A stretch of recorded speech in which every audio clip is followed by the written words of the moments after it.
2023년 7월 3일 월요일 삶의 현장에서 우리가 함께 나눌 오늘 하루 말씀입니다. 잠언 25장 1절에서 3절 읽겠습니다.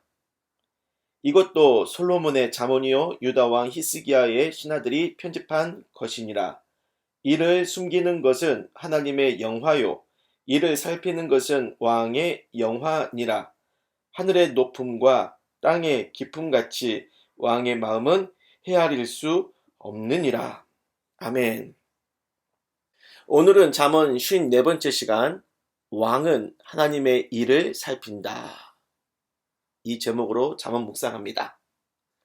1절, 이것도 솔로몬의 잠언이요 라고 했습니다. 이것도에 해당하는 부분은 본장인 25장부터 시작해서 29장까지 해당이 되는데요. 1장에서 솔로몬의 잠언이라고 했죠. 10장에서도 솔로몬의 잠언이라고 언급했습니다. 이제 25장에 와서도 세 번째로 솔로몬의 잠언이라고 했어요. 이것도 라고 말했는데 이것은 솔로몬에게 비롯된 잠언의 권위를 드러내주고 있는 겁니다. 솔로몬이란 사람이 대단하다 그렇게 이해하라는 게 아니라 솔로몬이 하나님의 지혜를 받았으니 이 말씀은 진정 하나님의 지혜가 담긴 하나님의 말씀으로 이해하자는 겁니다.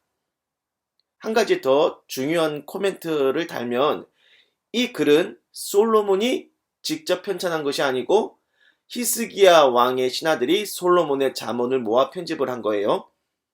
히스기야 왕은 하나님을 열심히 믿은 남유다의 유명한 왕이죠. 그의 지도를 받은 신하들이 편집을 했으니 허투루 편집할 일은 없고 하나님을 향한 신앙심을 그대로 담은 편집이겠습니다. 그래서 말씀을 드립니다. 이 말씀, 잠언 말씀을 읽을 때는 항상 하나님을 믿는 마음을 가지고 성령의 음성을 듣는 시간으로 삼으시길 바랍니다. 2절 읽습니다. 이를 숨기는 것은 하나님의 영화요. 뭔 얘기입니까? 하나님이 우리를 곤란하게 하시려고 자신의 일을 숨기신다라는 것이 아니고요. 보세요. 하나님이 인류의 역사를 이끌어가시고 여러분 각각의 삶을 이끌어가시는 일은요. 그 지혜가 사람의 생각을 뛰어넘는 깊이라서 우리가 헤아릴 수 없다라는 뜻입니다. 어린 자식이 부모의 깊은 마음을 헤아릴 수 없는 것처럼 하물며 사람이 어찌 사람을 지으신 창조주 하나님의 그 마음을 헤아릴 수 있겠습니까? 하나님의 영화로우신 일은 사람이 그 지혜의 깊이를 헤아릴 수 없어 마치 숨겨져 있는 것과 같은 거예요. 그렇다면 하나님이 하신 일 중에 하나님의 지혜가 가장 깊이 담긴 일이 뭘까? 골로새서에서 우리를 구원하시려고 예수 그리스도를 보내신 일이라고 했습니다. 골로새서 1장 27절 이 비밀은 너희 안에 계신 그리스도시니 곧 영광의 소망이니라. 계속해서 골로새서 2장 2절에서 3절은 그리스도를 하나님의 비밀이라고 했고요. 그 안에는 지혜와 지식의 모든 보화가 감추어져 있다 말씀하신 겁니다. 가장 높으신 하나님이 가장 낮은 모습으로 이 땅에 오셔서 죄인된 인간을 구원하시기 위해 십자가에 죽으시고 부활하신 일, 이것은 하나님의 일 중에서 가장 크고 지혜로운 일이죠. 그래서 이것은 사람의 머리로는 이해하기 어렵습니다. 이해하기 어려우니 숨겨진 비밀이 되는 거죠.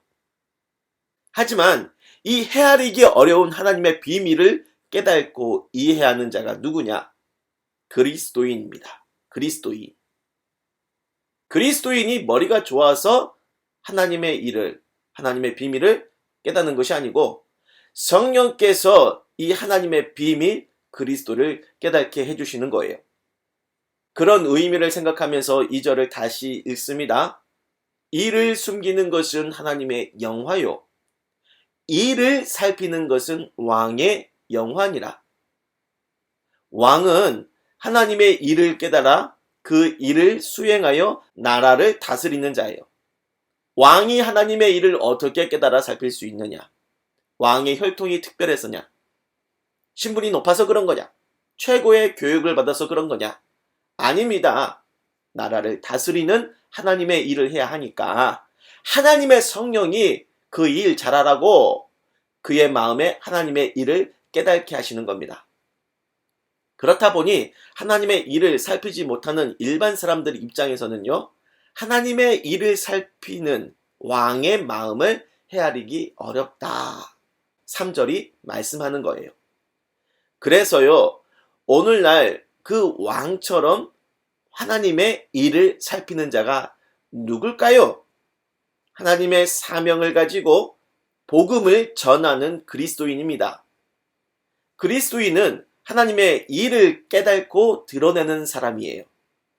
죄인의 구원을 위해 십자가에서 죽으시고 부활하신 그리스도를 깨닫고 그 그리스도의 일을 잘 살펴서 이 세상에 복음을 전하는 겁니다. 하지만 이 복음을 듣고 이해할 사람이 얼마나 있을까? 적다는 거죠. 하나님의 일을 헤아리고 이 복음의 깊이를 헤아리는 사람이 적다는 겁니다. 3절에서 왕의 마음을 헤아리지 못한다는 이치와 같아요. 그래도 그들이 복음을 듣든지 아니 듣든지 이해하든지 못하든지 간에 우리는 하나님의 사명을 따라 계속 복음을 전하는 겁니다. 누군가는 그걸 듣고 왕의 마음을 헤아리고 하나님의 뜻을 헤아려 구원받게 될 것입니다. 믿음은 들음에서 난다고 했어요. 하나님이 누군가에게 믿음을 주시려고 한다면 여러분이 전하는 그 복음을 듣고 믿음을 주실 것입니다. 말씀을 정리할게요. 예수 그리스도를 믿는 형제 자매님들, 여러분은 택한 족속이고 거룩한 나라고 왕 같은 제사장입니다. 왕 같은 제사장, 왕은 하나님의 일을 잘 살펴 하나님의 일을 수행하는 자이죠. 하나님의 일이 무엇인지 잘 살피시기 바랍니다. 내 죄를 위해 죽으신 예수 십자가의 은혜를 마음에 힘써 새기는 거예요. 그 은혜를 모르는 사람들에게 전하는 겁니다. 그것이 하나님의 일을 잘 살피는 겁니다. 기도할게요. 주님, 하나님의 일을 살피라고 하시는 이 말씀 기억하고 새기고 내 삶에 펼치게 하여 주옵소서. 내 죄를 위해 십자가에 죽으시고 부활하신 주님의 일, 100번이든 1000번이든 10,000번이든 매일매일 그 일을 살필 수 있게 복음의 감동을 매일매일 주옵소서. 가슴에 새긴 그 십자가 구원을 끄집어내어 내 삶 가운데 사람들에게 전하는 일을 할 수 있게 성령의 큰 감동을 주시옵소서. 예수님의 이름으로 기도드립니다. 아멘.